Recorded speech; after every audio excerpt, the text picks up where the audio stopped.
Hello दोस्तों, स्वागत है आपका इस वीडियो लेक्चर में। मैं हूँ शुभम और आप देख रहे हैं नॉलेज मेनिया। इस वीडियो में हम सीखने वाले हैं इकोनॉमिक्स। अब तक हमने ओसीएम स्टार्ट कर लिया है, मैथ स्टार्ट कर लिया है, इकोनॉमिक्स कहीं ना कहीं बाकी रह गया था ना। आज फाइनली इकोनॉमिक्स के फर्स्ट लेक्चर के साथ हम स्टार्ट कर रहे हैं।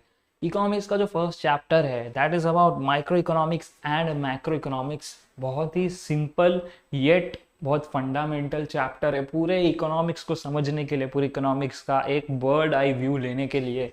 तो चलिए हम स्टार्ट करते हैं विथ इकोनॉमिक्स। और अगर आप मुझसे कनेक्ट होना चाहते हैं तो यहाँ पे है मेरा इंस्टाग्राम हैंडल। आप मुझसे कनेक्ट हो सकते हैं through Instagram and comment section पे, तो मैं हमेशा अवेलेबल रहूँगा। तो आप अपने डाउट्स वगैरह इंस्टाग्राम कमेंट सेक्शन दोनों के थ्रू पूछ सकते हैं। स्टार्ट करते हैं इंट्रोडक्शन के चैप्टर से। सबसे पहले देखते हैं माइक्रो इकोनॉमिक्स और मैक्रो इकोनॉमिक्स ये है क्या। मतलब एकदम लेमैन टर्म में हमको बात करनी है, एकदम सिंपल आम आदमी की भाषा में बात करें तो what is micro economics, what is macro economics. देखते हैं यहाँ पे the term micro is derived from Greek word mikros. Greek word है क्या है, मीक्रोस, उसमें से माइक्रो वर्ड लिया गया है जिसका मतलब होता है स्मॉल और अ मिलियंथ पार्ट। यानी कि एक मिलियन के अंदर कितने पार्ट्स हुए, मिलियन पार्ट्स हुए, उसका एक पार्ट। यानी कितना छोटा सा पार्ट आप समझ सकते हो कि इसका पार्ट ये छोटा, इकोनॉमी का छोटा पार्ट, तो उसको हम बोलेंगे micro economics. And the macro is derive from the Greek word macros. Macros का मतलब लार्ज, मतलब बड़ा चीज के बारे में स्टडी करना है, एट अ होल एक पूरे चीज के बारे में हमको स्टडी करना है रादर देन उस छोटे से पार्ट के। तो हम क्या बोलेंगे उसको, मैक्रो इकोनॉमिक्स। माइक्रो मैक्रो दोनों ही मॉडर्न इकोनॉमिक्स के इम्पोर्टेंट दो ब्रांचेस है। यानी कि मॉडर्न इकोनॉमिक्स की बात करें तो दो पार्ट में डिवाइडेड है, एक है माइक्रो एक है macro. These terms were coined by the Norwegian economist Ragnar Frisch of Oslo University 1933। 1933 में ओस्लो यूनिवर्सिटी में कौन थे, रैगनार फ्रिश थे, जो नॉर्वेयन थे। यानी कहाँ के रहने वाले थे, नॉर्वे के इकोनॉमिस्ट थे रैगनार फ्रिश। उन्होंने ये दो टर्म निकाला, माइक्रो और मैक्रो इकोनॉमिक्स। तो आज हम जब माइक्रो मैक्रो इकोनॉमिक्स पढ़ रहे हैं तो ये इन्हीं की देन है, क्योंकि इन्होंने ये पहले बार टर्म को कॉइन किया था। कॉइन यानी कि इन्वेंट किया था।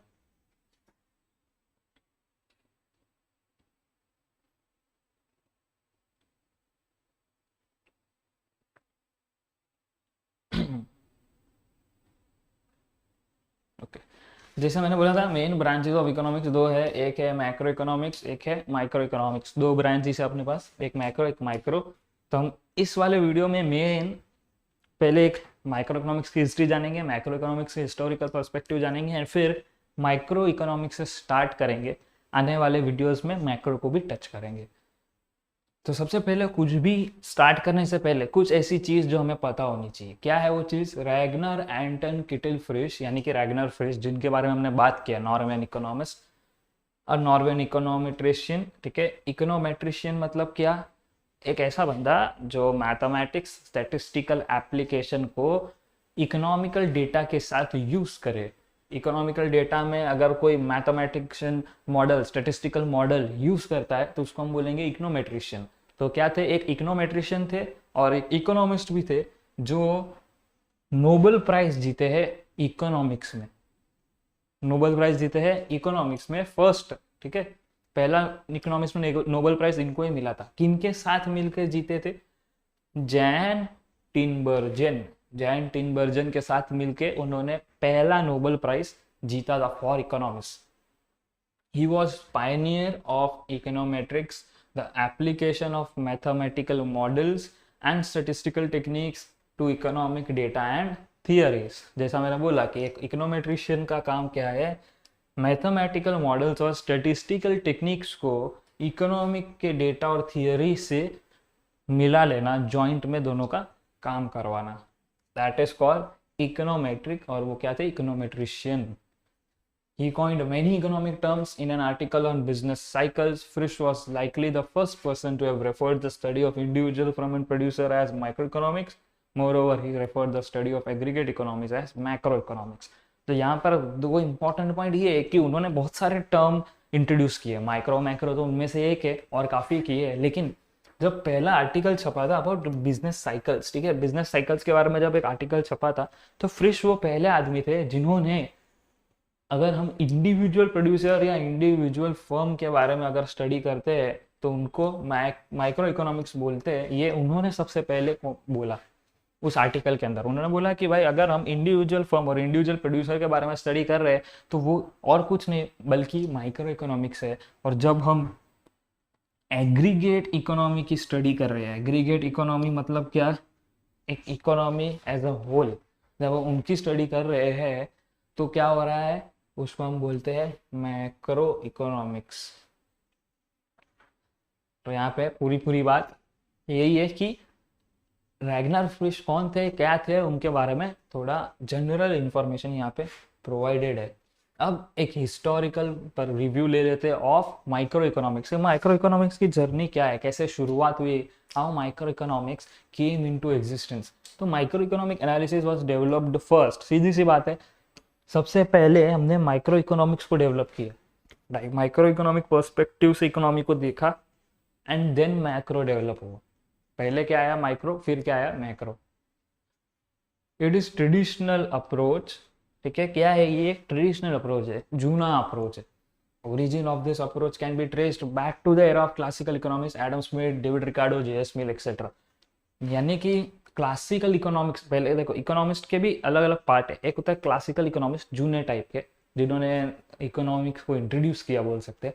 देन आते हैं neo classical economist. Neo classical economist मतलब नाम में ही है नियो क्लासिकल, यानी कि क्लासिकल के जो थियोरीज है उसमें कुछ नयापन लाना, उसमें कुछ नई डिस्कवरी करना, that is called new classical. And फिर मॉडर्न इकोनॉमिस्ट आते हैं। तो क्लासिकल इकोनॉमिक्स के टाइम से माइक्रो इकोनॉमिक्स की चर्चा चली रहती थी, उसका क्या बोलते हैं जिक्र हुआ करता था। और उस टाइम के पॉपुलर क्लासिकल इकोनॉमिस्ट कौन थे, एडम स्मिथ, डेविड रिकार्डो और जेएस मिल। इनका नाम आपको याद रखना है बिकॉज ये पूरे इकोनॉमिक्स के हमारे जर्नी में बार बार आने वाले हैं। कौन है, Adam Smith, David Ricardo, JS mill. It was popularized by neoclassical economist Professor Alfred Marshall in his book Principles of Economics. ठीक है, माइक्रो इकोनॉमिक्स था पहले से, मगर न्यू क्लासिकल इकोनॉमिस्ट कौन, Alfred Marshall, very important person in economics. इन्होंने अपनी books बनाई, क्या बुक थी उनकी, बुक प्रिंसिपल ऑफ इकोनॉमिक्स, जो 1890 के अंदर पब्लिश हुई। और काफ़ी सारे प्रोफेसरों ने इन पे काम किया है, मगर सबसे मेन अल्फ्रेड मार्शल था। उन्होंने अपने बुक प्रिंसिपल्स ऑफ इकोनॉमिक्स में इस माइक्रो इकोनॉमिक्स को और पॉपुलर किया।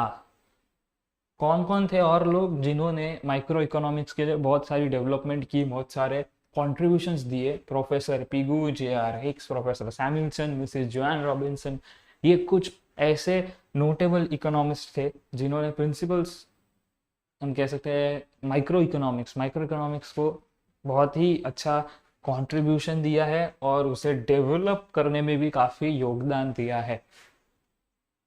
नेक्स्ट नंबर थे historical review of macro economics. अब मैक्रो इकोनॉमिक्स का क्या हुआ कि ग्रेट डिप्रेशन का पीरियड चालू था। ग्रेट डिप्रेशन का पीरियड अगर आपने हिस्ट्री के लेक्चर्स कभी मिस ना किए हो, स्कूल के टाइम पे हिस्ट्री का अच्छे से पढ़ा हो, तो ग्रेट डिप्रेशन एक ऐसा पीरियड था जब मार्केट में पैसा नहीं घूम रहा था, अनएम्प्लॉयमेंट उसके क्या बोल सकते सारे रिकॉर्ड तोड़ चुकी थी, बिल्कुल गरीबी थी, एक्सट्रीम पॉवर्टी, जॉब नहीं, सब कुछ महंगा, इन्फ्लेशन बहुत ज़बरदस्त था। और तब लॉर्ड जॉन मेनार्ड केन्स, उन्होंने अपनी एक बुक पब्लिश की जो बहुत आगे चल के बहुत फेमस बनी, जो थी general theory of employment, interest and money in 1936। कौन सी थी उनकी book, general theory of employment, interest and money in 1936। और ये बुक जो थी, ये बुक ने मैक्रो इकोनॉमिक पर्सपेक्टिव अपनाया और सोचा कि ग्रेट डिप्रेशन है, अभी सोल्यूशन तो अपने को लाना पड़ेगा। इकोनॉमिस्ट की ये एक जवाबदारी होती है कि भाई वो सोचे कि how can we solve this problem. तो उन्होंने अपनी ये फेमस बुक लिखी general theory of employment, interest and money 1936 में, और पहली बार मैक्रो इकोनॉमिक्स पर्सपेक्टिव से सोचा कि भाई कैसे प्रॉब्लम को सॉल्व किया जाए। Keynes use macro economic approach to analyse economic problems. The credit for development of macro economic approach goes to lord Keynes. मतलब अगर मैक्रो इकोनॉमिक्स को किसने डेवलप किया है इस स्तर पर कि हम आज पढ़ पा रहे हैं, तो उनका पूरा क्रेडिट जाता है लॉर्ड केन्स को। Beside Keynes, Malthus, Wicksell, Walras, Irving Fisher and other economists have contributed to the development of macroeconomics। तो ये हो गया मैक्रो इकोनॉमिक्स के बारे में। अब माइक्रो इकोनॉमिक्स के डिटेल में घुसते हैं और देखते हैं कि व्हाट इज इट, मीनिंग देखते हैं। सबसे पहले micro mean small part of a thing, हम पहले पढ़ चुके हैं स्टार्टिंग में। माइक्रो इकोनॉमिक्स दस deals with a small part of the national economy. National economy बहुत बड़ी चीज हो गई, एग्रीगेट हो गई, लार्ज हो गई, उसका छोटू सा पार्ट अगर वो स्टडी कर रहे हैं तो क्या कर रहे हैं micro economics. It studies the economic action and behaviour of individual. ये वर्ड आपको याद रखना है, माइक्रो इकोनॉमिक्स मतलब इंडिविजुअल और मैक्रो मतलब एग्रीगेट। ये दो वर्ड बहुत ही क्या बोल सकते हैं हम, हीरोइक वर्ड आप बोल सकते हैं, जिससे थ्रू आपका आंसर में एक वर्ड पड़ेगा। तो यहाँ पे क्या है, individual units such as individual consumer, producer और फर्म। यानी कि माइक्रो इकोनॉमिक्स किसको स्टडी करता है, individual units, individual consumer, individual producer, individual firm. Price of particular commodity, किसी एक कमोडिटी के प्राइस के बारे में अगर स्टडी कर रहा है कोई, खाली एक कमोडिटी, या फिर किसी एक फैक्टर्स ऑफ प्रोडक्शन को स्टडी कर रहा है, या तो लेबर, या तो लैंड, या तो कैपिटल, तो फिर उसको हम क्या बोलेंगे, माइक्रो इकोनॉमिक्स। यानी कि एकदम डिटेल में कोई एक चीज की स्टडी करना is micro economics. Simple language में हम कह सकते हैं। डेफिनेशन से कुछ दो डेफिनेशन आपके टेक्स्ट बुक में है, एक मॉरिस डॉब ने दिए है और एक प्रोफेसर एपी लर्नर ने दिए है। अब आपके ऊपर आप कौन सा यूज कर रहे हो। मॉरिस डॉब ने जो दिया है उसी को एक्सटेंड करते हुए एपी लर्नर ने डिटेल में उस डेफिनेशन को दिया है। मॉरिस डॉब कहते हैं कि micro economics is a fact of a microscopic study of economy. क्या है, micro economics is in fact a microscopic study of economy. Microscopic study यानी कि क्या, एक माइक्रोस्कोप में हम कैसे कोई भी चीज़ देखते हो हमको कैसे एकदम डिटेल में दिखती है। फॉर एग्जाम्पल अगर हम एक लीफ ले या अपना खुद का चलो हाथ भी ले ले, उसको माइक्रोस्कोप के अंदर स्टडी करें तो हमको ये दिखने वाला है क्या, नहीं, इसके अंदर एकदम डिटेल्ड पार्ट दिखने वाला है। और इकोनॉमी को हम माइक्रोस्कोपिक वे में अगर स्टडी करेंगे तो जो डिटेल हमें दिखेगी उसको हम बोलते हैं माइक्रो इकोनॉमिक्स।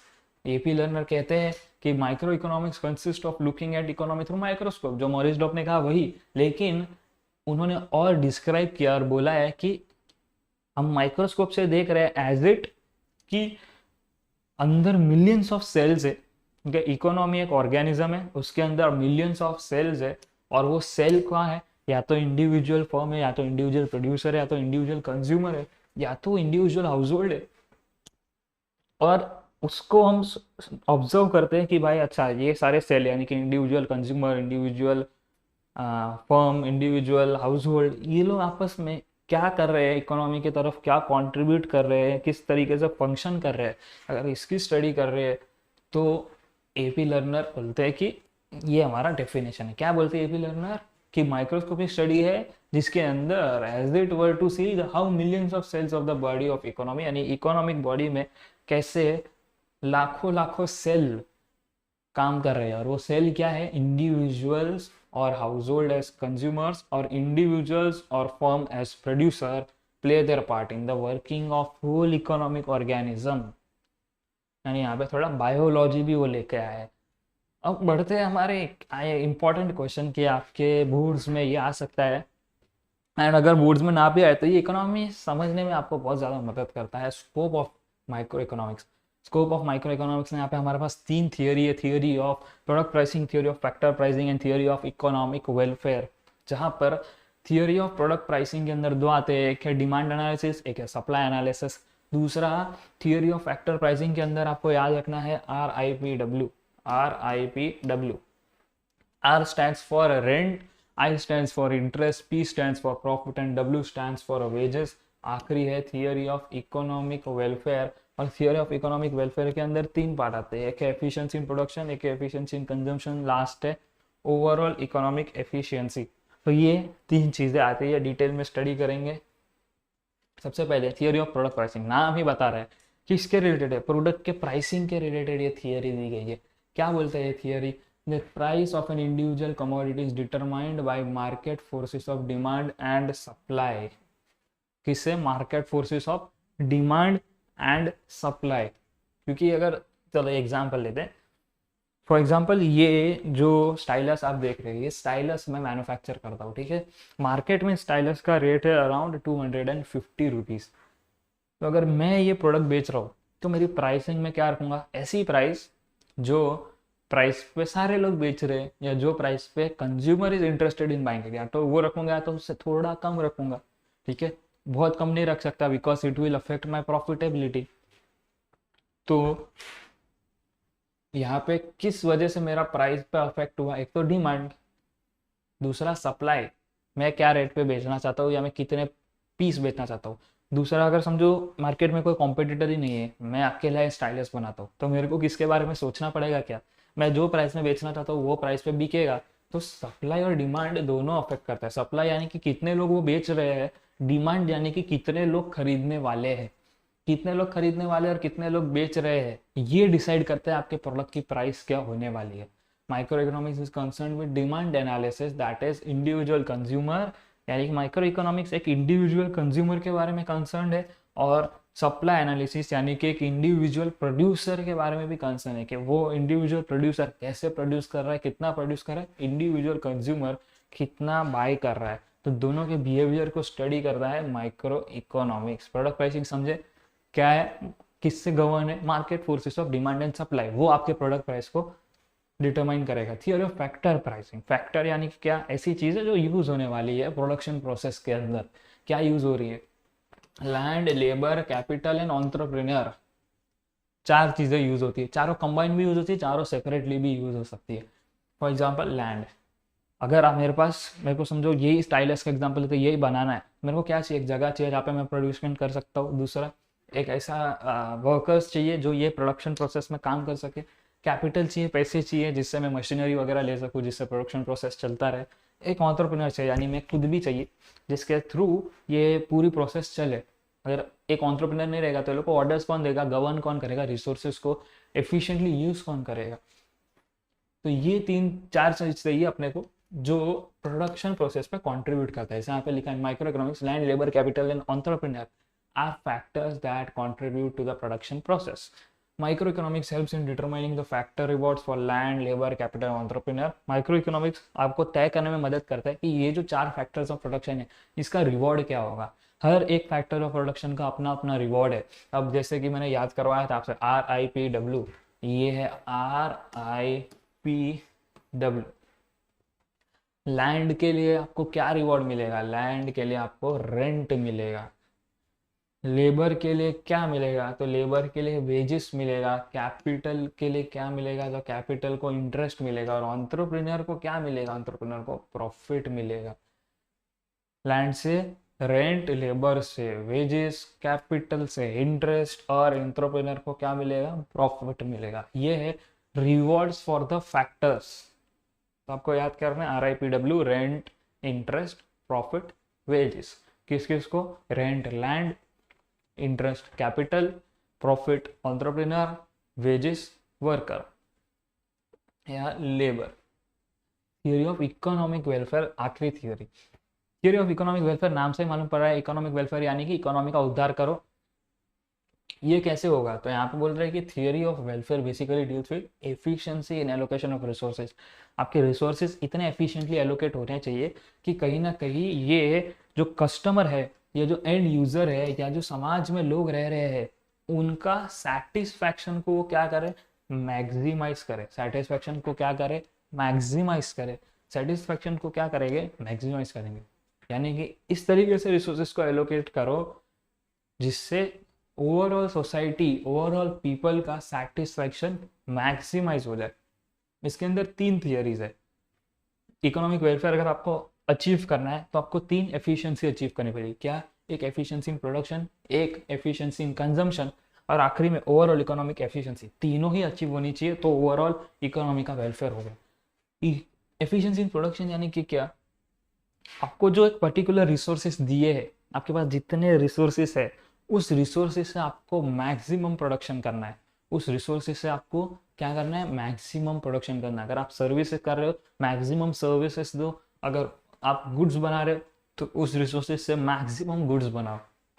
ये है efficiency in production. Efficiency in consumption यानी कि के पास जो गुड्स रेडी हो गए हैं उसको आप इस तरीके से डिस्ट्रीब्यूट करो कि जो सेटिस्फैक्शन हो रहा है ओवरऑल सोसाइटी का, वो मैक्सिमाइज हो जाए।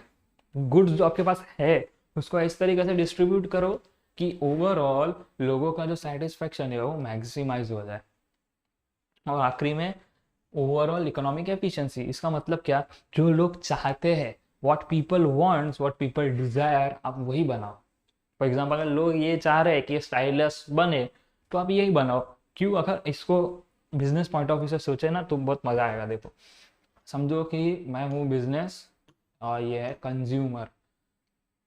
बिजनेस अगर कंज्यूमर की एक नीड है, नीड क्या है, उसको ये स्टाइलिश चाहिए, ठीक है, लेकिन ये देने वाला बहुत कम लोग हैं या है ही नहीं, या अभी भी है लेकिन और डिमांड है, जिसको फिल करने के लिए कोई ऑर्गेनाइजेशन नहीं है। मैं वही चीज़ बना रहा हूँ जो कंज्यूमर को चाहिए। सीधी सी बात है, कंज्यूमर खरीद लेगा। क्यों, क्योंकि डिमांड है। कंज्यूमर क्या करेगा, खरीद लेगा, क्योंकि क्या, डिमांड है। अब जब कंज्यूमर खरीद लेगा, रेडी डिमांड है, तो क्या हो जाएगा, मेरा प्रॉफिट बढ़ेगा, मेरा बिजनेस बढ़ेगा, ठीक है, मेरा प्रॉफिट बढ़ेगा, मेरा बिजनेस बनेगा। उसमें दोनों का ही विन विन सिचुएशन होगा, विन विन, मैं भी खुश, कंज्यूमर भी खुश। समझा। तो ये है theory of overall economic efficiency. अब कुछ पॉइंट्स जो माइक्रो इकोनॉमिक्स को समराइज कर देंगे। Micro economic theory shows under what condition these efficiency are achieve. Micro economics आपको उसकी जो थियोरीज जो हम आगे पढ़ेंगे वो आपको बताएगा कि कैसे हम ये एफिशिएंसीज अचीव कर सकते हैं। जैसा हमने अभी पढ़ा 3 एफिशिएंसी है, कैसे अचीव करेंगे ये हमें माइक्रो इकोनॉमिक थियोरीज बताएंगे। Thus, the focus of microeconomics is mainly confined to the price theory and resource allocation। यानी कि अगर आपको कोई बोले कि चलो भाई बताओ माइक्रो इकोनॉमिक्स का काम क्या है, what it is concerned with, तो आप बोलोगे भाई it is concerned with 2 things, price theory and resource allocation mainly. हाँ, और भी बहुत सारी चीज़ें हैं लेकिन mainly it is concerned with price theory and allocation of resources। It does not study the aggregate relating to the whole economy। पूरे economy के रिलेटेड उसको स्टडी करने का कोई आवश्यकता नहीं है, क्योंकि उसको समझता ही नहीं है एग्रीगेट, वो सिर्फ छोटे छोटे पार्ट्स पढ़ता है, बड़े बड़े चीज़ों से उसका कुछ लेना देना नहीं है। Thus approach does not study national economic problems such as unemployment, poverty, inequality of income। अब unemployment, poverty, inequality of income, ये सारी प्रॉब्लम से भी उसको कुछ लेना देना नहीं है, क्योंकि ये सारी क्या है, बड़ी प्रॉब्लम्स है, लार्ज प्रॉब्लम्स है, छोटी प्रॉब्लम थोड़ी। अनएम्प्लॉयमेंट कितनी बड़ी प्रॉब्लम है, तो कोई भी बड़ी चीज़ है उससे उसको कुछ लेना देना नहीं है। माइक्रो इकोनॉमिक्स छोटा सा पार्ट, नाम ही है माइक्रो, छोटा आदमी है भाई, उसके सब बड़े बड़े प्रॉब्लम्स मत दो। Theory of growth, theory of business cycles, monetary and fiscal policies etcetera are beyond the limits of economics. ये उसके लिमिट्स के परे है कि वो सोचे कि इकोनॉमिक ग्रो कैसे हो, बिजनेस साइकिल कैसे ग्रो हो, मॉनेटरी एंड फिस्कल पॉलिसीज कैसे बने, सबसे उसको कुछ लेना देना नहीं है।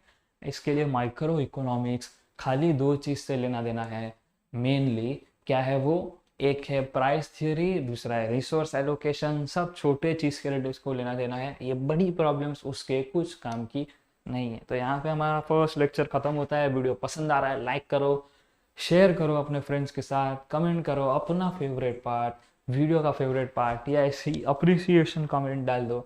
और कोई भी डाउट है, अगर कोई भी कॉन्सेप्ट क्लैरिटी नहीं हुआ तो उसके रिलेटेड भी आप कमेंट डाल सकते हो। इंस्टाग्राम पे फॉलो करना ना भूलिए, उधर कनेक्ट होइए मेरे साथ।